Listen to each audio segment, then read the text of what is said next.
ಯಾರು ಆಗದಿರೋ ಪ್ರೆಗ್ನೆಂಟೇ ನೀನು ಆಗಿಲ್ಲ, ಅಯ್ಯೋ ನೀನು ಪ್ರೆಗ್ನೆಂಟ್ ಅಮ್ಮ, ನೀನು ಹೆಚ್ಚಿಗೆ ಕೆಲಸ ಮಾಡಬೇಡ, ಆರಾಮಾಗಿ ರೆಸ್ಟ್ ತಗೋ, ಈ ಎರಡು ರೀತಿನೂ ಹೇಳುವಂತಹ ಒಂದು ಸಮಾಜ ನಮ್ದಾಗಿದೆ. Welcome to my pregnancy series. ಬೆಳಗ್ಗೆ ಎದ್ದ ತಕ್ಷಣ ಫ್ರೆಶ್ ಅಪ್ ಆಗಿ ಬಿಸಿನೀರನ್ನ ಕುಡಿದು ಅದಾದ್ಮೇಲೆ ಹಾಲಿಗೆ ತುಪ್ಪ ಹಾಕೊಂಡು ಕುಡಿದೆ.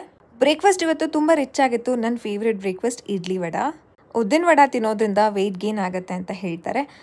ತಿಂದಿದ ತಕ್ಷಣನೇ ನಾನು ಹಣ್ಣುಗಳನ್ನ ತಿನ್ಬಿಡ್ತೀನಿ. ಯಾವುದಾದ್ರೂ 1 ಅಥವಾ 2 ಹಣ್ಣು ತಿಂತೀನಿ. 11 ಗಂಟೆ ಹಾಗೆ ಉದ್ದಿನ ಹಿಟ್ಟಿದ್ದು ಗಂಜಿ ಮಾಡಿಕೊಂಡು ಕುಡಿದೆ. ಮಧ್ಯಾಹ್ನದ ಊಟಕ್ಕೆ ಸೊಪ್ಪಿಂದು ಕಿಚಡಿ, ಇವತ್ತು ಮೆಂತ್ಯ ಸೊಪ್ಪಿನ ಕಿಚಡಿ ಮಾಡ್ಕೊಂಡಿದ್ದೆ. ಪ್ರೆಗ್ನೆನ್ಸಿ ಟೈಮಲ್ಲಿ ಎಷ್ಟು ಸೊಪ್ಪು ತರಕಾರಿಗಳನ್ನ ತಿಂತೀವೋ ಅಷ್ಟು ಒಳ್ಳೆಯದು. ಸೊ ಸೊಪ್ಪಂತೂ ನಾವು ಮಿಸ್ಸೇ ಮಾಡಬಾರ್ದು ನಮ್ಮ ಪ್ರೆಗ್ನೆನ್ಸಿ ಟೈಮಲ್ಲಿ.